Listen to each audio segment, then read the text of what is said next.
찬송하시겠습니다. 찬송가 324장입니다. 찬송가 324장.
신명기 24장 1절에서 13절의 말씀입니다. 신명기 24장 1절에서 13절 말씀. 사람이 아내를 맞이하여 데려온 후에 그에게 수치되는 일이 있음을 발견하고 그를 기뻐하지 아니하면 이혼 증서를 써서 그의 손에 주고 그를 자기 집으로 내보낼 것이요. 그 여자는 그의 집에서 나가서 다른 사람의 아내가 되느니라. 그의 둘째 남편도 그를 미워하여 이혼 증서를 써서 그의 손에 주고 그를 자기 집으로 내보냈거나 또는 그를 아내로 맞이한 둘째 남편이 죽었다 하자. 그 여자는 이미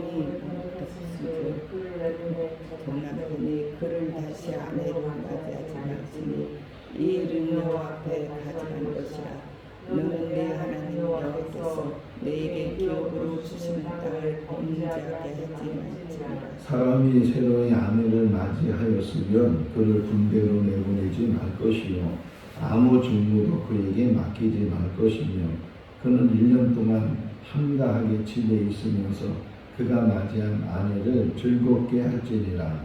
사람의 목도리나 그 이적을 전당 잡지에 맞으니 이는 그 생명을 전당하느니라. 사람이 자기 형제 곧 이스라엘 자손 중 한 사람을 유인하여 종으로 삼거나 판 것이 발견되면 그 유인한 자를 죽일지니 이같이 하여 너희 중에서 악을 제할지니라. 너는 나병에 대하여 삼가서 레위 사람 제사장들이 너희에게 가르치는 대로 내가 힘써 다 지켜 행하되 너희는 내가 그들에게 명령한 대로 지켜 행하라. 너희는 애굽에서 나오는 길에서 내 하나님 여호와께서 미리암에게 행하신 일을 기억할지니라. 네 유색에 무엇을 구워줄 때에 너는 그의 집에 들어가서 전당물을 취하지 말고 너는 밖에 서 있고 내게 꾸는 자가 전당물을 밖으로 가지고 나와서 내게 줄 것이며 그가 강한 자이면 너는 그의 전당물을 가지지 말고 같이요 해질 때에 그 전당물을 반드시 그에게 돌려줄 것이라. 그리하면 그가 그 옷을 입고 자며 너를 위하여 축복하리니 이 일이 내 하나님 여호와 앞에서 내 공동이 되리라. 아멘. 할렐루야.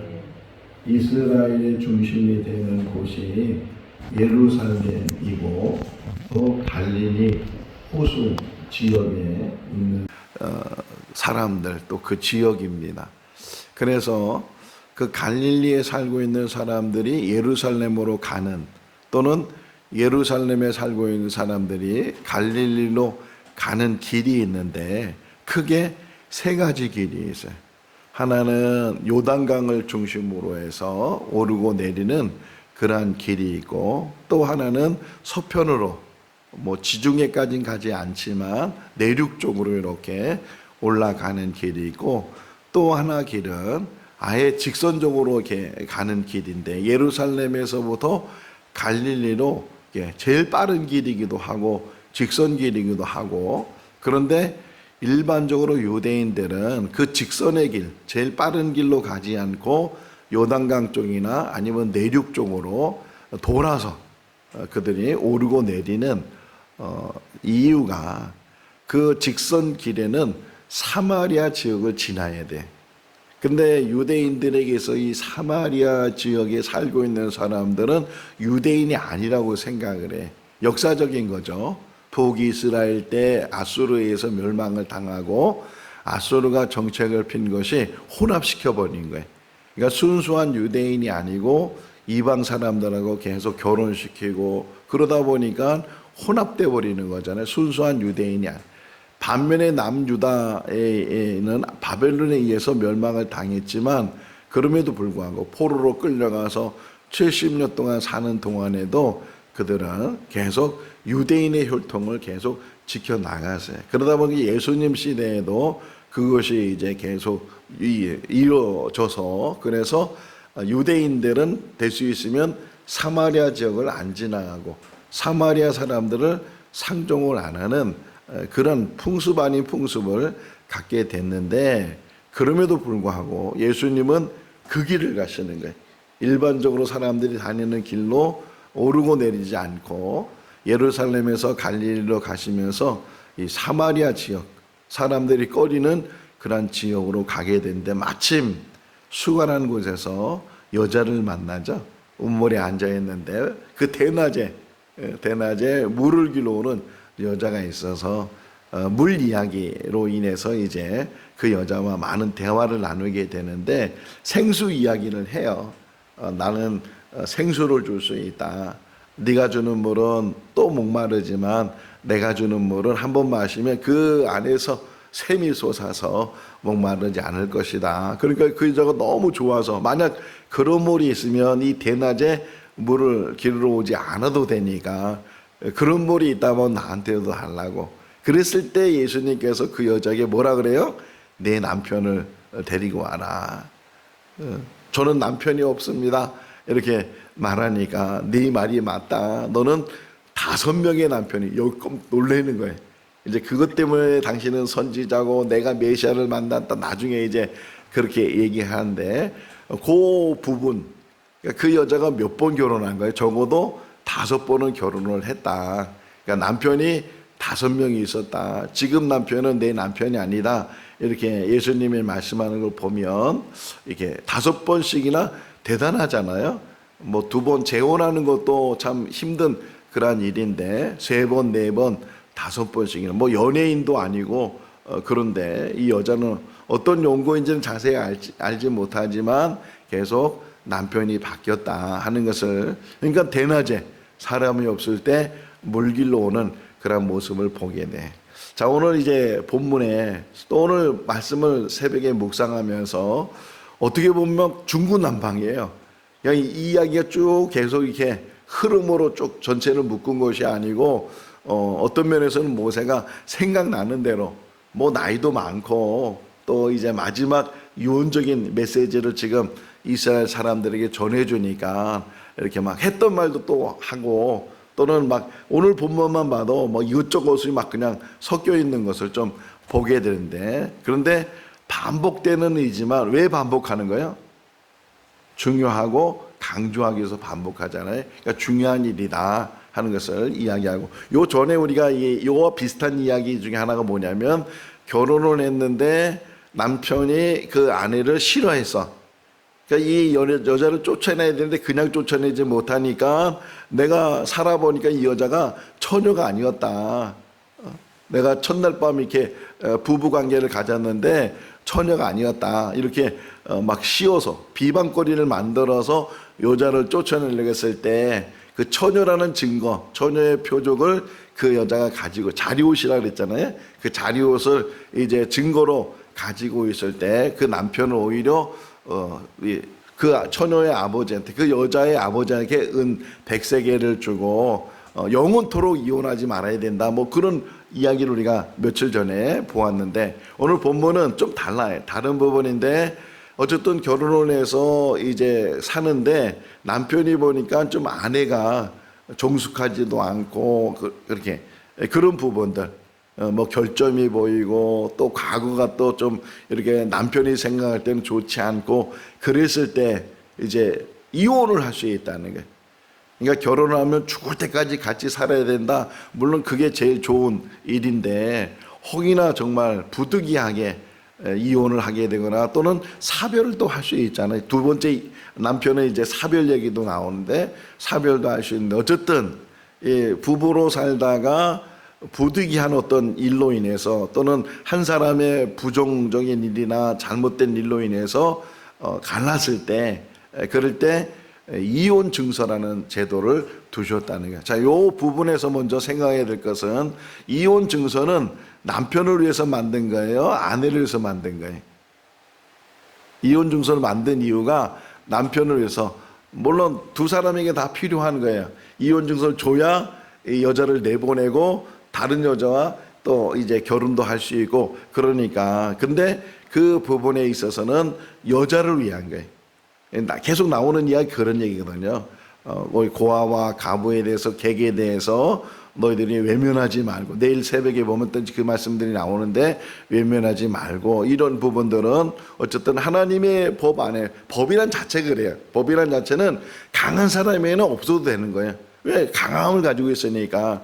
근데 법은 약한 사람들을 보호하기 위해서 그 법을 만드는 것처럼 이 이혼 증서의 제도도 어떤 면에서는 여자를 보호하는 부분에서 그래야 이제 이혼 증서를 가져야 그래도 이제 친정집에 가서도 그걸 보여주면 뭐 어떻게 이혼을 당했는지 모르지만 그 이혼 증서가 있기 때문에 혹 재혼도 할 수 있고 그러니까 지금 반드시 이혼 증서를 주고 그 여자를 집으로 보내라. 근데 또 어떻게 이제 이혼을 해서 집에 가 있는데 다른 남자를 만나서 그 여기 표현이 뭐예요?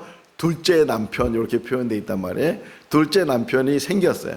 그래서 이제 부부 생활하고 가정 생활하는데 또 이 남편도 둘째 남편도 살다 보니까 이 여자에 대해서 이제 알게 되는 거예요. 알게 되니까 또 그런 부분에서 첫 번째 남편처럼 그런 마음이 드니까 또 그때도 혹 이 여자를 보낼 때 그냥 보내지 말고 이혼 증서를 써서 보내기도 하고, 또 하나가 이제 두 가지인데 하나는 그 첫째 남편처럼 그렇게 해서 이혼 증서를 보내는 경우도 있고, 또는 이 남자가 어떤 용건지 모르지만 죽었을 때, 그러니까 세상을 떠나면 사별하잖아요. 사별을 했을 때 그는 부득이한 거예요. 이혼 증서를 받지 않지만 그 남편이 죽었기 때문에 이제 결국은 친정으로 집으로 돌아가게 되잖아요. 유다가 이제 그 며느리 다말을 얻었는데 큰아들이 부부 생활하다가 죽었단 말이에요. 그러니까 거기는 법이 나오는 게 뭐냐면 이제 내일 모레 그 나오는데 계대법이라는 게 계대법. 계대법이 뭐냐면 형이 자녀를 낳지 못하고 죽으면 동생이 그 형수를 아내로 얻어서 그래서 자녀를 낳으면 그 첫째를 그 형의 계대를 잇도록 그런 제도란 말이에요. 그래서 유다가 다말을 둘째 아들에게 이제 이렇게 보냈는데 또 둘째 아들도 죽었단 말이에요. 그러니까 셋째 아들도 이제 장가를 보내야 되는데 어리니까 다말에게 너 친정집에 가 있어라. 그래서 보내는 그런 이야기를 보는 것처럼 어쨌든 이제 친정집에 갔단 말이에요. 둘째 남편이 이혼 증서 써두든지 아니면 둘째 남편이 죽든지 이래서 친정집에 갔을 때 그 다음에 이게 주예요. 4절에 보면 그 다음에 얘기가 뭐냐면 그 전 남편, 그러니까 첫째 남편이죠. 첫째 남편이 그 전인 아내죠. 전 아내를 데리고 오지 말라. 이렇게 얘기해. 데리고 오지 말라. 요게 중요한 핵심이에요. 첫 번째 이혼증을 써서 보냈으면 두 번째 이제 그 여자가 다른 남자를 만나서 가정을 이뤘다가 뭐 어떻게 쫓겨나든지 아니면은 남자가 죽든지 이래서 다시 혼자 몸이 됐을 때 첫 번째 남자, 그런 경우 있잖아요. 우리 지금 사회 속에서도 헤어졌다가 그 여자가 다른 남자하고 이렇게 하다가 또 그것이 이혼이 되었든지 뭐 하면 첫 번째 남자가 우리 다시 만나자, 다시 결합하자 뭐 이래서 가정을 다시 이룰 수 있는데 지금 이 법은 그러지 말라는 게. 사전 한번 우리 자세히 한번 읽어볼까요? 그 여자는 이미 몸을 더럽혔은즉 그를 내보낸 전 남편이 그를 다시 아내로 맞이하지 말지니 이 일은 여호와 앞에 가증한 것이라. 너는 내 하나님 여호와께서 내게 기업으로 주신 땅을 범죄하게 하지 말지니라. 요걸 더 자세히 음미하면 또 묵상하면 뭐냐면 애초부터 보내지 말라는 그 말이에요. 애초부터. 다시 데려올 거면 결국은 다시 데려온다는 이유는 보내가지고서 여기 표현이 뭐라고 표현되냐면 더럽혀졌다 이렇게 표현되어 있잖아요. 더럽혀졌다는 그 표현이 뭐냐면 다른 남자가 또 살았으니까 부부 생활을 했으니까 그런 부분에서 이제 더럽혀졌다고 표현하고 있지만 당신이 보냈기 때문에 또 딴 남자를 만나고 그래서 또 부부 생활을 하고 그러다가 또 거기서 이혼을 하거나 사별을 하거나 그래서 이제 친정집에 와 있을 때 첫 번째 남자가 우리 다시 결합하자고 이렇게 데려오지 말라. 아예 그럴 바에는 처음부터 내보내지 마라. 이혼 증서 쓰지 마라. 이런 의미예요. 그러니까 함부로 결정하라. 자기 살다 보면 뭐 다 좋은 것만 있어요. 연애할 때는 다 좋아 보여도 결혼하고 살다 보면 결점도 보이고 이런 저 인간하고 내가 왜 결혼했는지 모르겠다고 뭐 이런 말을 하는 사람도 혹 있는데 그렇게 부부로 살다 보면 또 살다 보면 정으로 산다 그러잖아요. 또 아이들 보고 산다 그러고 막 그러는데 물론 이혼을 할 수 있다는 거예요. 이혼을 할 수 있지만 그 이혼하는 그런 부분에 있어서 더 신중해야 되고 더 약자를 보호해야 되고 다시 데려올 바에는 처음부터 그러지 않는 것이 더 낫다. 이걸 지금 이야기를 해주고 있어요. 그 다음에 이제 새로 장가간 사람, 아내를 맞이해서 신혼 생활을 하는데, 근데 남자들은 여기도 어떤 면에서는 의무적인 것 같아요. 군대를 가야 되는 그런 의무적인 일이 있을 때, 그럴 때 그 사람은 군대를 보내지 마라. 결혼한 지 얼마 안 되고, 그런데 군대를 보내다가 혹이나 죽게 되면 그 여자가 어떻게 되겠느냐, 이렇게 얘기를 하고서 적어도 1년 이상은 그가 이게 집에서 그 아내, 그래서 뭐라고 표현되냐면 5절 끝부분에 보게 되면 그 아내를 즐겁게 해라. 이게 또 사명이에요. 어떤 면에서는 부부가 이게 만나서 부부 생활한다고 해서 전부가 아니고 서로 상대방에게 자기의 도리를 해야 된다는 게, 남편은 남편의 도리를, 아내는 아내의 도리를 해야 된다.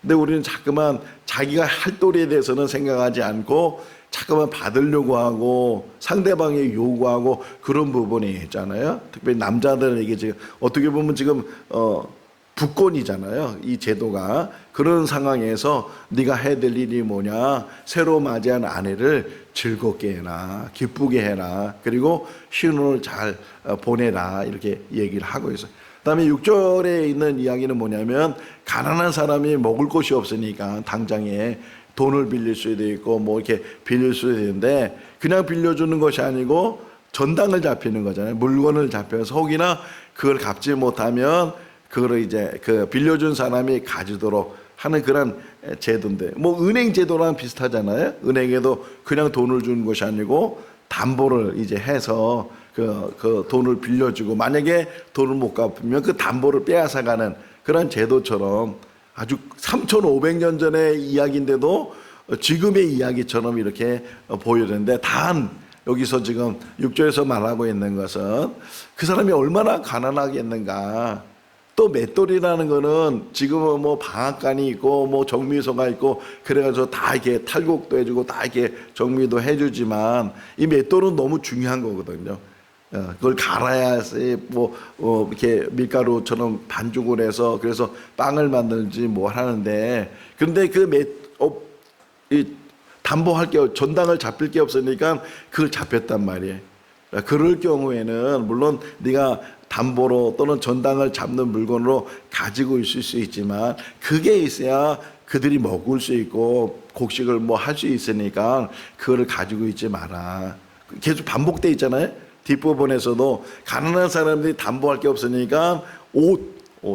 근데 이 가난한 사람의 옷이라는 것은 낮에는 옷으로 입겠지만 밤에는 그것이 이불이 될 수 있고, 잘 때 그것도 이스라엘 지역은 밤에는 더 춥잖아요. 항무지고 그런 지역이니까 더 추우니까, 그런 부분에서 가난한 사람들의 어떤 담보를, 물론 돈을 빌릴 때 그냥 빌려주는 못하지만 이 담보를 잡았을 때 한번 생각해 봐라. 요 의미 속에서 우리가 하나 교훈되는 게 뭐냐면, 항상 상대방의 입장을 생각해라. 이게 우리에게 주는 교훈이에요. 내 위주로 생각하지 말고, 내가 빌려줬으니 당연히 내가 담보를 가지고 있어야지, 또 빌려준 걸 받지, 뭐 이런 생각 때문에 그걸 가지고 있거나, 그러면 저 사람이 어떻게 살고 어떻게 자고 할 수 있겠느냐. 그런 부분에서 항상 내가 생각을 하면 참 좋겠다, 이렇게 지금 모세가 권면을 하고 있고, 그 다음에 이제 레위기는 자세히 나왔는데 여기서는 한번 쭉 훑어주는 거야. 나병에 대해서, 질병에 대해서. 특별히 나병, 한센병이라고 하잖아요. 이 나병에 대해서는 아예 그 병이 제사장이 판단해 주는 거예요. 뭐 그때는 의사가 있는 게 아니고, 그러니까 제사장이 보고 확인을 하고 그 사람이 나병에 걸리면, 그러면 그 진영 밖으로 내쫓잖아요. 근데 물론 나병이 쉽게 낫는 병은 아니지만, 혹이나 그 병이 나을 수 있을 때, 나병이 났을 때, 그때도 그냥 막 그 진영 안으로, 공동체 안으로 들어오는 것이 아니고 확인을 해야 돼. 확인을 해서 제사장이 이 사람은 나병이 다 났다. 그러면 또 정결 예식이라는 것을 하고, 그런 다음에 이제 그 공동체 안에 들어오게 하는데, 자, 나병에 대한 부분에서도 우리가 항상 조심해라. 전염병이에요, 전염병. 하나님이 모세를 통해서 법을 만드는 그런 부분에서도 죽은 시체의, 짐승의 시체는 먹지도 말고, 왜 죽었는지 모르니까. 전염병 때문에 죽으면 그것도 전염이 될 수 있고 막 그러니까 그런 부분에서 항상 너희가 공동체를 생각하는 게 개인도 중요하지만 또한 공동체 안에 교회도 마찬가지예요. 개인이 중요한 일이지만 또는 교회가 전체 공동체가 중요하잖아요. 이단이 들어와서 막 뒤집어 놓거나 그러게 되면 교회가 어떻게 되겠는가, 그런 부분에서도 여기가 항상 조심해야 된다 하는 것을 미리암의 이야기를 봐라. 또 미리암 이야기 속에 민수기 12장에 나오는 이야기거든요. 모세가 뭐 아내가 어떻게 되는지 설명되어 있지 않지만 구수 여자를 이렇게 맞이했을 때 그때 아론하고 미리암이 막 앞장서 가지고서 막 비난하고 막 그랬을 때 미리암이 나병에 걸리는 그런 이야기. 뭐 자세한 건 알지 못하죠. 근데 그 민수기 12장 3절 말씀에 보게 되면 모세가 온 지면에 가장 온유한 사람이다. 뭐 이런 표현도 우리가 보게 되는데 어떤 온유인지는 자세히 알지 못하지만 우리가 항상 조심해야 될 또 하나가 뭐냐면 쉽게 판단하지 말라는 게. 우리 위주로 판단해 버리니까 그런 부분에서 우리가 잘못 판단할 수도 있고 잘못 생각할 수도 있다. 왜 오해가 생기는 거예요? 자기 나름대로 판단하고 자기가 해석하고 그러다 보니까 전혀 그러지 않은데도 불구하고 오해가 생겨서 사람 관계 속에서도 그런 부분이 참 있다. 그러니까 상대방을 배려해 주는 마음, 또 상대방의 일에 대해서도 항상 자기가 쉽게 판단하지 말아야 되는 부분, 이런 부분들을 지금 모세가 우리에게 얘기해 주고 있어요. 어떤 때는 살다 보면 자기 마음에 들지 않는 일도 많잖아요. 뭐 목회도 마찬가지고 성도의 관계도 마찬가지고 뭐 좋을 때도 있고 안 좋을 때도 있고 가까울 때도 있고 좀 멀어질 때도 있고 그런 부분이 많이 있는데 항상 우리가 배워야 될 것 중에 하나는 우리는 항상 중심을 잡고 있어라. 오늘 성경 공부 안에서도 그 얘기를 좀 해주려고 하는데 중심을 잡고 있으면 그러면 멀어졌던 사람도 가까워지는 것이고 내 자신이 흔들러 버리고 기준이 없어 버리면 그러면 이게 회복이 안 되는 거예요. 항상 우리는 그 중심이 하나님 안에 있어요. 하나님의 말씀을 붙들고 말씀 안에서 내가 어떻게 처신을 해야 되는지, 어떤 인간관계를 가지고 살아야 되는지 이런 것들을 잘 우리가 깨달아야 되고, 하나 결론이 뭐냐면 내 중심이 아니고 상대방을 이해해주고 상대방의 입장에서 더 생각해주고 배려해주고 그리고 함께하면 아름다운 공동체를 이루어간다는 게 오늘도 주 안에서 이 말씀이 묵상이 되는 귀한 한 날이 될 수 있기를 주님의 이름으로 축원합니다. 기도하겠습니다. 사랑이 많으신 하나님 아버지, 밤새도록 비가 왔습니다.